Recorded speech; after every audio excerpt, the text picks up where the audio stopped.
Oi pessoal, então nós estamos dando continuidade aqui ao nosso conteúdo de terceiro bimestre na matéria de Geografia para o terceiro ano A do ensino médio.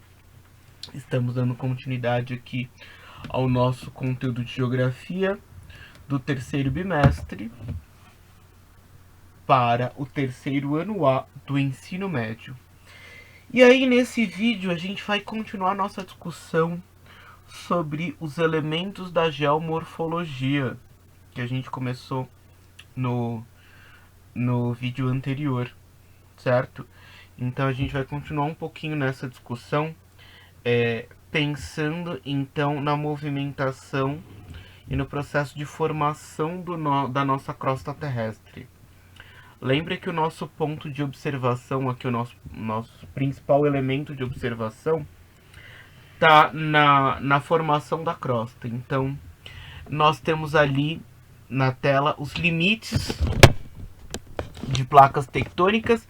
Então, os limites entre as placas estão associadas às diferenças dinâmicas na superfície.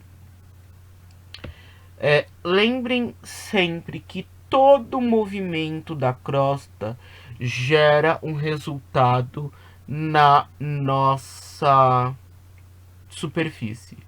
Todo movimento interno gera um resultado na crosta terrestre, seja ele visível ou não. Todo movimento gera resultado. Todo movimento tem uma ação transformadora na nossa crosta terrestre, em maior ou menor porção, mas sempre vai acontecer, sempre haverá um resultado na nossa crosta, certo? Então, nós temos aí para vocês 3 movimentos: movimento divergente, convergente e transformante.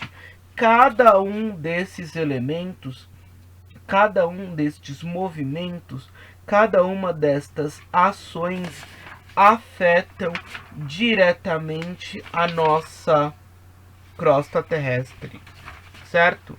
A grande questão, muitas vezes o movimento que a crosta realiza, ele é imperceptível. Entretanto, ele não pode ser esquecido, certo? Não é porque esse movimento é imperceptível que ele não acontece, certo? Então, quando a gente tem aqui o movimento do manto, lembra que é uma sequência. O nosso grande ponto de observação e a minha grande defesa aqui é para a gente sempre entender que os movimentos e os elementos que existem no globo, eles estão interconectados. A nossa principal observação tem que ser essa: todos os elementos no globo estão interconectados. E essa interconexão entre esses elementos afetam diretamente e de maneira sequencial. Então, o núcleo aquece o manto. O manto se movimenta numa corrente de convecção. E são essas correntes de convecção que causam a movimentação das placas. E quando as placas se movimentam, a crosta terrestre se transforma. Então, lembra, quando as placas tectônicas se movimentam, certo? Quando as placas tectônicas se movimentam, a crosta se transforma. E aí, nós temos algumas classificações. Mas antes de nós colocarmos as classificações, nós precisamos compreender esses movimentos. Então, nós temos aqui 3 movimentos: movimento divergente, de afastamento; convergente, de choque; transformante, quando uma placa raspa lateralmente pela outra. Esses 3 movimentos constantes que a nossa placa realiza, que as nossas placas, realizam, eles afetam a crosta. e são muitas vezes perceptíveis ao homem. Não no formato do relevo, até porque o formato do relevo é uma ação geológica que depende de outras estruturas, mas que garante uma movimentação na superfície, perceptível ao homem. E aí a gente tem aqui os agentes formadores do relevo, que nós temos então as forças naturais internas endógenas e externas exógenas são responsáveis pela constante formação e transformação do relevo. Pessoal, os agentes endógenos,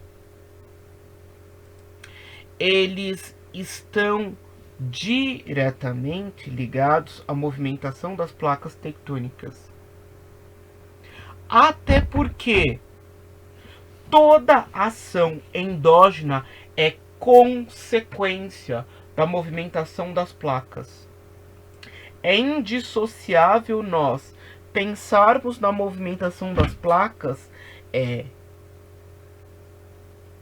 sem ligarmos, sem conectarmos com o que acontece na superfície. Então, todas as ações endógenas são consequência das nossas placas tectônicas. Então vocês têm aí uma lista que começa com tectonismo, movimento de epirogênese, orogênese, vulcanismo e abalos sísmicos. Pessoal, esses movimentos aqui, todos esses movimentos, eles são consequência das nossas placas tectônicas. Então, todos esses movimentos, eles são consequência das nossas placas tectônicas. E o que a gente sempre vai colocar, visíveis ou não. Muitas vezes compreendidos de uma forma muito sutil, de uma forma muito simples. Então a gente sempre falava lá, os nossos agentes internos, existe apenas um agente, que são as placas. E essas placas geram vários efeitos. Agora, aquele único elemento que a gente falava, nós estamos destrinchando em vários outros elementos. Então, quando a gente coloca aqui no movimento epirogenético, ou seja, na epirogênese, que é um soerguimento ou rebaixamento de grandes áreas da superfície terrestre associado ao lento movimento vertical das placas, esse movimento de epirogênese está ligado principalmente à movimentação de regressão ou transgressão marinha.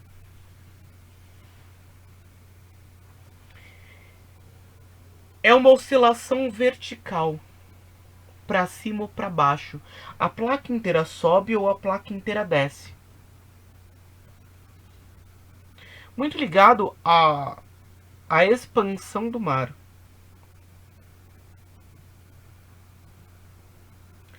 Pessoal, esses movimentos, então, dentro da nossa crosta, eles não são, e o nosso principal ponto, analisados de maneira desconectada.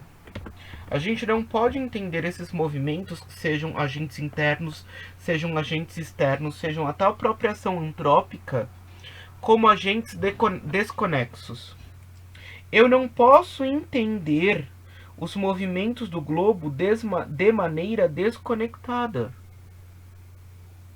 A gente vai entrar agora numa lista de conceitos que é a atividade de vocês, mas eu quis trazer lá para cá de novo para a gente pontuar melhor.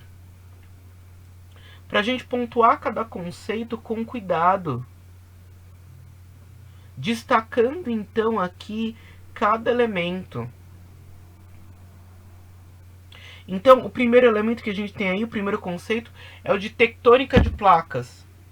A tectônica de placas é a teoria que vai comprovar a existência das placas tectônicas. Então, a tectônica de placas é aquela teoria que surge depois da teoria da deriva continental, onde comprova-se a movimentação interna do planeta com as placas tectônicas. É onde eu descobri a existência das placas tectônicas. As placas tectônicas, elas foram descobertas pela teoria de tectônica de placas, tá? Segundo ali, o movimento epirogênese. Então, o movimento epirogênese, ou as forças epirogenéticas, ou as forças verticais, elas provocam de modo lento e generalizado o levantamento e o abaixamento de grandes extensões da crosta. Entre as evidências da ação dos agentes epirogenéticos, costumam destacar a ocorrência em períodos geológicos diferentes de deposição de sedimentos marítimos em vastas áreas que atualmente compõem a crosta continental. Essa constatação indica que essas áreas já estiveram submersas, isto é, sofreram transgressão marinha ou estão sendo soerguidas pela ação epirogenética. Então, pessoal, a movimentação epirogenética, ela é uma movimentação vertical, onde não há uma preponderância de um relevo, de uma porção, mas o relevo inteiro, a placa inteira sobe ou desce. O movimento orogenético, ou movimento de orogênese, eles provocam os dobramentos de extensas áreas da crosta, dando origem às cadeias montanhosas na superfície do planeta. O movimento orogenético, pessoal, ele é o nosso movimento de dobramento. É a nossa movimentação horizontal da placa. Quando uma placa se sobrepõe sobre a outra, gerando um dobramento. A orogênese, que implica movimentos horizontais de dobramentos que dão origem às grandes cadeias de montanhas na superfície terrestre, tem sua origem vinculada ao fenômeno geológico da tectônica de placas. Estas, ao se deslocarem no movimento horizontal, muitas vezes colidem frontalmente com outras, provocando pontos de colisão e dobramentos de camadas de rochas depositadas entre as placas. Movimento orogenético. O próximo aqui que a gente tem são os movimentos, então, das placas, que a gente falou no início do vídeo. Convergente, divergente, transformante. Movimento convergente, movimento de choque. Então, sempre que eu falo de um movimento convergente, estou falando de um movimento de choque de placas tectônicas. Quando eu falo de um movimento divergente, afastamento. Quando eu falo de um movimento transformante, eu falo de que uma placa está passando lateralmente pela outra. 3 movimentos. Cada um desses movimentos gerando um efeito. Cada um desses movimentos gerando um efeito, tá? Dobramento. O dobramento é um movimento de orogênese causado por uma ação convergente. Então a gente pode falar que a força orogênese em um movimento convergente gera um dobramento. Quando uma placa se sobrepõe sobre a outra, formando uma dobra na crosta terrestre. Certo? Formando uma dobra. A forma mais simples da gente entender o dobramento é quando a gente pega um tecido grosso e dobra um pedaço. E essa dobra no tecido, ela não fica reta, perfeita, mas ela fica visível, superficial. É isso que acontece na nossa crosta. Quando existe um choque de placas tectônicas, esse dobramento se torna visível. Vulcanismo. O vulcanismo, então, é o processo de erupção vulcânica. Então, entre os fenômenos geológicos que deformam e condicionam as grandes estruturas da crosta, destacam-se ainda o vulcanismo, que envolve a ascensão do magma, a qual vem à superfície através de falhas, acompanhada ou não de gases e cinzas. Lembra que a gente falou no vídeo anterior? Uma erupção vulcânica ela não precisa necessariamente expelir lava, tá? A erupção vulcânica ela não precisa necessariamente expelir lava. Lembrando, o que é lava? É o magma que chega à superfície. Quando o magma chega à superfície, nós temos aqui a denominação dele de lava, tá? Então, quando o magma chega à superfície, nós damos a denominação de lava. O vulcão, quando ele entra em erupção, ele dá sinais de que vai entrar em erupção. Ele dá sinais de que vai causar uma transformação no seu território. Então, normalmente, uma erupção vulcânica é precedida por um terremoto.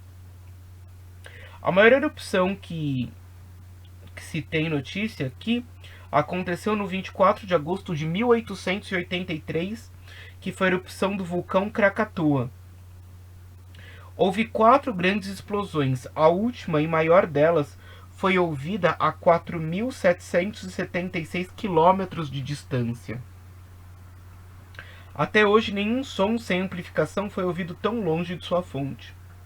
Ele fez tremer prédios a 800 quilômetros de distância e matou uma pessoa ao provocar uma queda ao provocar sua queda a quase 2.000 quilômetros do vulcão. Krakatoa era uma ilha com 3 picos, 2 deles, metade do terceiro, e havia ao redor dos 3 simplesmente o que havia ao redor dos 3 simplesmente desapareceu do mapa. A onda de choque causada pela 4ª explosão deu a volta ao mundo 7 vezes. As cinzas espalharam-se por todo o mundo, provocando fenômenos luminosos muito estranhos e belos no céu. O pôr do sol durante meses teve cores magníficas a ponto de o pintor William Ashcroft haver pintado 533 aquarelas mostrando as cores do fim do dia em Chelsea, na Inglaterra. Viu-se a luz azul e o sol verde. Foi a erupção que mais matou gente na história. Cerca de 35.500 pessoas morreram na erupção do Krakatoa. Só pra gente ter ideia da potência de destruição, certo? Abalos sísmicos. Os abalos sísmicos são terremotos. Pessoal, então sempre que a gente fala em abalo sísmico, nós falamos de tremores de terra. O abalo sísmico, ele não é nada mais, nada menos que a vibração da crosta terrestre. Essa vibração podendo ou não ser causada, tá? Essa erupção podendo ou não ser causada por um choque de placas, tá? Então, muitas vezes, quando uma placa raspa lateralmente pela outra, também pode ocasionar aqui um abalo sísmico, certo? Então, a gente faz a medição, a gente tem uma escala, né, para medir o terremoto, onde a gente usa uma escala, que é a nossa escala Richter. Então, a escala Richter, ela é a nossa escala de medição de intensidade dos tremores. Lembra quando a gente falou sobre a escala dos tornados e vulcões? Tornados e furacões. É o mesmo princípio. É a escala de destruição, é a capacidade destrutiva daquele fenômeno natural. Os nossos agentes endógenos e os nossos agentes exógenos, então, são aquela nossa definição simples. Os agentes endógenos, eles transformam o relevo de dentro para fora, que nós falamos já. E os nossos agentes exógenos, eles transformam o relevo de fora para dentro, tá? Então, os agentes exógenos, eles transformam o nosso relevo de fora para dentro. Lembrando que os nossos agentes exógenos, eles podem ser marcados por um intemperismo físico, químico ou biológico, tá? Então, a variação das médias térmicas, elas também são responsáveis pelo processo de intempérie exógena, tá? Mas lembra lá, uma das principais ações dos agentes exógenos é a nossa erosão, tá? Lembra que a erosão, ela gera um produto que a gente dá o nome de sedimentação. Aqui nós temos então intemperismo. Intemperismo é a variação da média térmica, tá? A oscilação de uma média térmica, ela gera desgaste natural. Então, sempre que a gente fala de intempéries, ou seja, é a variação de médias térmicas. As variações de médias térmicas, elas causam também desgaste. Elas causam também erosão. É indissociável o intemperismo, a prática do intemperismo com a prática erosiva, tá? Porque o intemperismo gera degradação do meio também, gera processo erosivo. O nosso processo de formação do solo, causado pelo desgaste da rocha matriz, está ligado também à variação de intempéries, ou seja, a prática do intemperismo. Erosão. Então, a erosão atua junto com o intemperismo, desgastando as rochas e se relacionando com o transporte do material desagregado e decomposto pela água e pelo vento. Então, a erosão é o desgaste do relevo. Então, a erosão é o processo de degradação do nosso relevo. Um processo contínuo. Muitas vezes a gente tem a imagem da erosão como um processo demarcado. Ah, aconteceu erosão hoje, não vai acontecer mais. Não. É contínuo, é ininterrupto. A ação antrópica é a ação de transformação do relevo feita pelo homem. Ação antrópica é a ação de transformação do relevo feita pelo homem. E a geomorfologia é a área da geografia que estuda as formas da superfície. Ou seja, ela vai estudar então as formas, ela vai estudar a base da nossa crosta. Vai estudar então todos os elementos de formação da nossa superfície terrestre, certo? Pessoal, vocês perceberam que eu continuei aqui a nossa apostila 1, porque ficaria meio sem sentido rompermos no meio do caminho com a apostila 1 para entrarmos em uma apostila fora de sequência, mas assim que possível entraremos então na sequência real, vocês com as suas apostilas. Enquanto isso não acontece, nós vamos nos organizando com base nas atividades do Classroom, certo? De certa forma, quem prestou atenção no vídeo aqui descobriu as respostas. Aqui vale a pena a gente aprofundar um pouquinho, retomar um pouquinho alguns conceitos, tá? Por isso que eu acabei voltando. Mas é literalmente a nossa sequência de atividades do Classroom está aqui nesse vídeo. Então, para esse vídeo eu publicarei outra atividade lá no Classroom, certo? Façam suas atividades, por favor, não percam as datas.